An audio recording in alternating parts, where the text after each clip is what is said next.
Hello student, आप सभी का स्वागत है मेरे इस यूट्यूब चैनल में। आज हम पढ़ रहे हैं आगे का।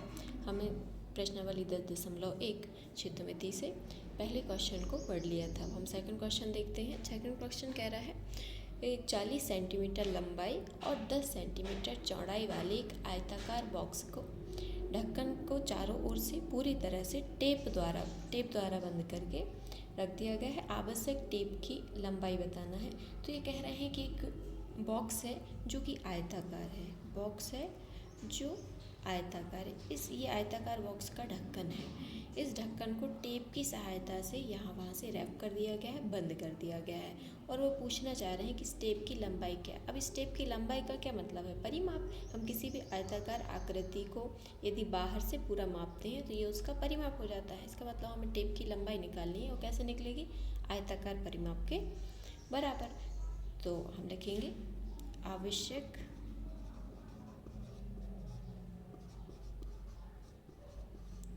टेप की लंबाई किसके बराबर होगी? आयत के परिमाप के। ये जो भी आकृति हमारी आयताकार है, इसलिए इसकी टेप की लंबाई जो होगी आयत के परिमाप के बराबर होगी। आयत का परिमाप क्या होता है?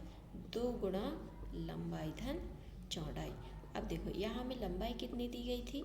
लंबाई बराबर हमें दिया गया है 40 सेंटीमीटर। साथ ही हमें चौड़ाई भी दी गई है। चौड़ाई बराबर दिया गया है 10 सेंटीमीटर। हम इसको यहाँ पे रख देंगे तो 2 कोष्टक में लंबाई कितना है? 40 धन चौड़ाई कितनी है? 10। तो जोड़ दीजिए, 40 और 10 हो जाएगा आपका 50 और 50 और दूनी 100 सेंटीमीटर। 100 सेंटीमीटर को हम क्या लिख सकते हैं? बराबर 1 मीटर। 100 सेंटीमीटर को हम 1 मीटर भी लिख सकते हैं। अतः टेप की लंबाई किसके बराबर हो जाएगी? 1 मीटर या 100 सेंटीमीटर के।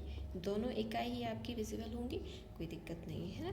तो ये क्वेश्चन हो गया आसानी से। हम देखते हैं अब अगला क्वेश्चन, क्वेश्चन नंबर 3।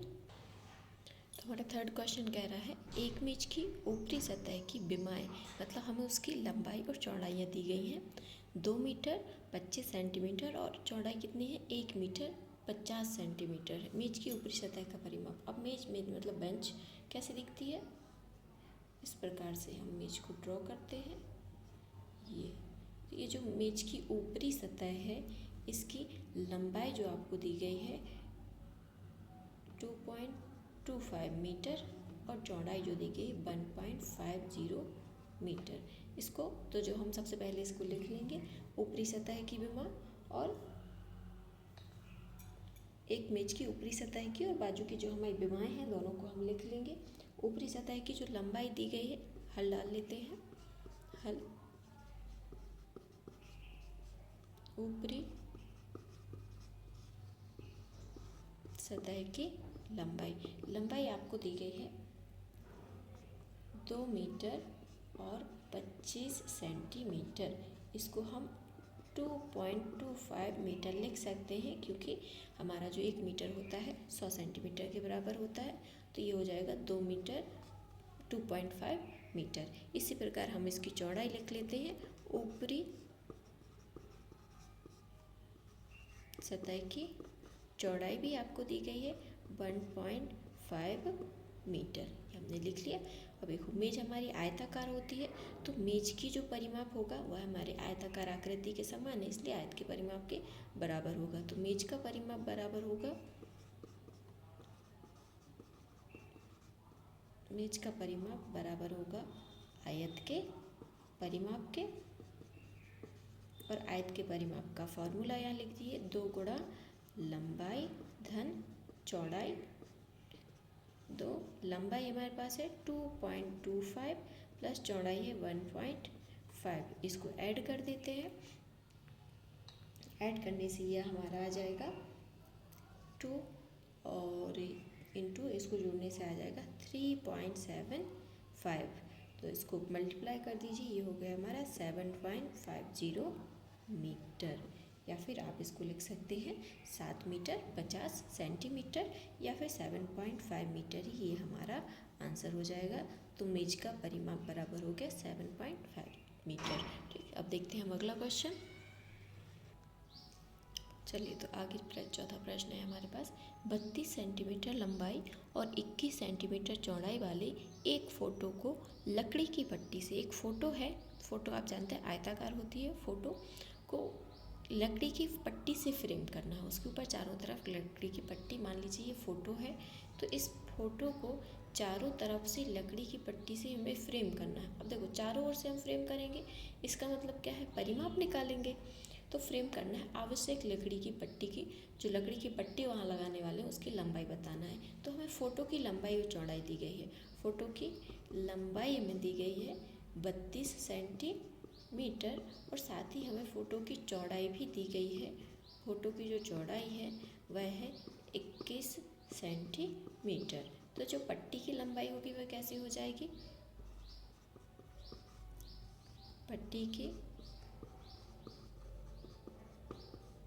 लंबाई ये हमारी बराबर हो जाएगी आयत का परिमाप के। क्यों, क्योंकि जब हम चारों तरफ की लंबाई निकालेंगे, यहाँ से यहाँ तक जाएंगे, यहाँ से यहाँ तक जाएंगे, यहाँ से यहाँ तक, इसको परिमाप बोलेंगे। और ये जो आकृति दिख रही है फ़ोटो की, हमें कैसी दिख रही है, आयताकार, क्योंकि लंबाई ज़्यादा है और चौड़ाई कम है। इस प्रकार से हम देख सकते हैं। तो आयत का परिमाप ये होता है 2 गुणा लंबाई और धन चौड़ाई।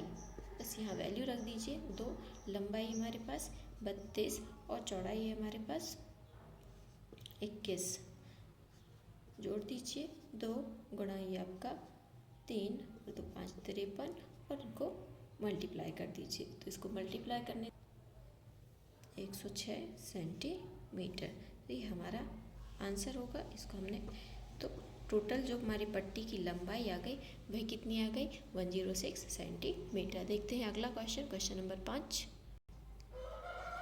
अगला प्रश्न है हमारा प्रश्न क्रमांक 5। एक आयताकार भूखंड की लंबाई और चौड़ाई क्रमशः 0.7 किलोमीटर और 0.5 किलोमीटर है। इसके चारों ओर एक तार से 4 पंक्तियों में बाड़ लगाई जानी है। बाड़ तो लगाई जानी है लेकिन 4 पंक्तियों में। आवश्यक तार की लंबाई ज्ञात कीजिए। है ना, कोई भूखंड है, एक लकड़ी ज़मीन का टुकड़ा है जो कि आयताकार है, इस पर हमें चारों ओर बाड़ लगाने का मतलब हमसे तार फेंसिंग करनी है। फेंसिंग करनी है, आजू बाजू से बाउंड्री लगा लो या फिर तार से लगा लो। तो उनको तार की सहायता से बाड़ लगानी है, वो भी 4 बार। ये वार्ड का जो राउंड रहेगा ये 4 टाइम रहेगा। तो इसको इस प्रकार से 4 बार बाड़ उसमें लगानी है। तो हम सबसे पहले क्या करना होगा, जो हमारे पास बाड़ की लंबाई हमें निकालनी है वह कैसे निकलेगी, बाड़ की लंबाई निकालने के लिए, चूँकि इसने 4 पंक्तियाँ बोली हैं, तो 4 गुणा तार की लंबाई, जो भी तार की लंबाई वहाँ पर लगी उसमें हमें 4 से गुणा करना पड़ेगा, क्योंकि सिर्फ एक लाइन नहीं बनाना है, उनको ऐसे ऐसी 4 लाइन में तार लगवाना है। तो इस प्रकार से, चूँकि भूखंड हमारा आयताकार है, इसलिए ये तार की लंबाई क्या हो जाएगी, आयत के परिमाप के बराबर, आयत का परिमाप। और हम आयत का परिमाप जानते हैं, ये हो जाएगा 2 गुणा लंबाई और धन चौड़ाई। तो 4 गुणा 2, लंबाई आपको दी गई है 0.7 और प्लस चौड़ाई हमें दी गई है 0.5। इनको ऐड कर दीजिए, तो 4 गुणा 2 और ये हो जाएगा, आप इसको ऐड करेंगे तो 1.2 किलोमीटर। मल्टीप्लाई कर दीजिए, 4 दूनी 8 और ये हो जाएगा आपका 1.2 और इसको आपस में मल्टीप्लाई करेंगे। इसको मल्टीप्लाई करेंगे तो ये आ जाएगा 12 8 जा 96, 12 8 96, 1 के बाद ये हमारा आ जाएगा किलोमीटर में। तो जो टोटल तार की लंबाई आ गई वह कितनी आ गई हमारे पास, तार की लंबाई बराबर 9.6 किलोमीटर। ये हमारा आंसर होगा। चलिए हमारे पास नेक्स्ट प्रश्न है, प्रश्न क्रमांक 6। निम्न आकृतियों में प्रत्येक का परिमाप ज्ञात कीजिए। हमें कुछ आकृतियाँ दी गई हैं और उनका हमें परिमाप निकाल के बताना है। पहली आकृति है, एक त्रिभुज है, त्रिभुजाकार आकृति। त्रिभुज का मतलब हम जानते हैं त्रिविमीय आकृति होती है। ने कहा एक त्रिभुज है जिसकी भुजाएं 3 सेंटीमीटर, 4 सेंटीमीटर और 5 सेंटीमीटर है। तो तीनों की हमें आकृति दी गई है, विमाएँ दी गई हैं। कौन कौन सी, पहली विमा जो भुजा है वह 3 सेंटीमीटर की, दूसरी 4 सेंटीमीटर की, तीसरी 5 सेंटीमीटर की। तो इनका परिमाप निकालना है। तो त्रिभुज का परिमाप क्या हो जाएगा,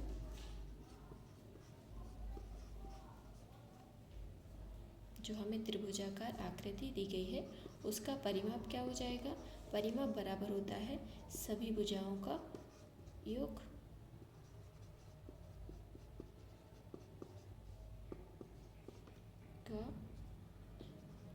सभी भुजाओं का योग हम कर लेंगे।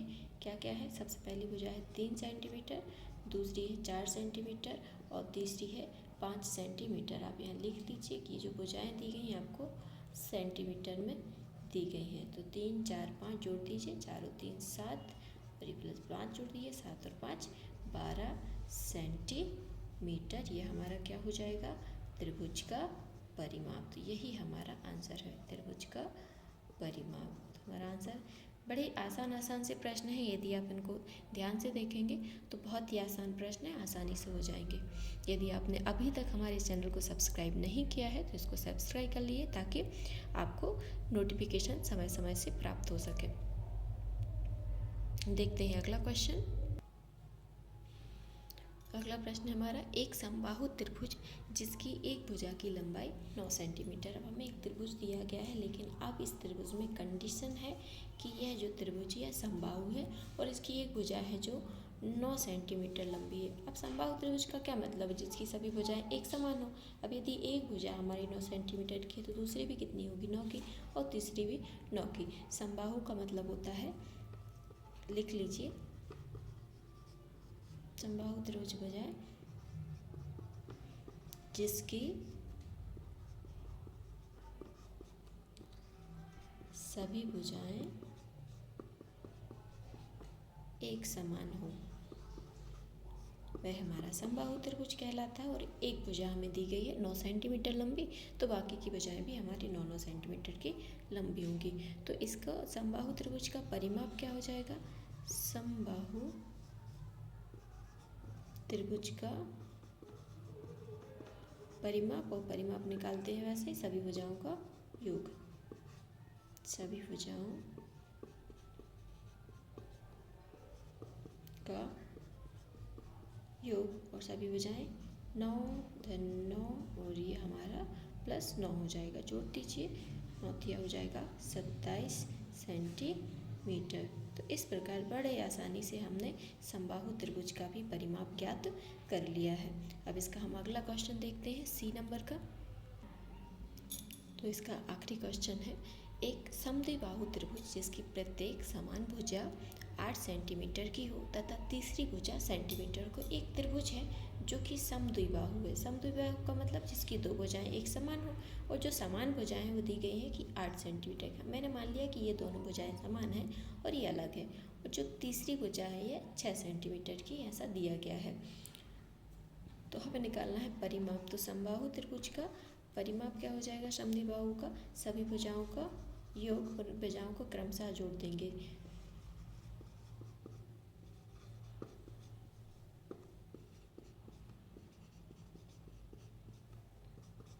भुजाएं हमारे पास 8 centimetre plus 8 centimetre plus 6 centimetre, तो 8 और 8 16 और 6 हो जाएगा हमारा 22 सेंटीमीटर। तो इस प्रकार समद्विबाहु त्रिभुज का भी परिमाप हमने निकाल लिया। तो हम किसी भी आकृति का परिमाप आसानी से निकाल सकते हैं उसकी सभी भुजाओं को जोड़कर। तो आज के लिए बस इतना ही।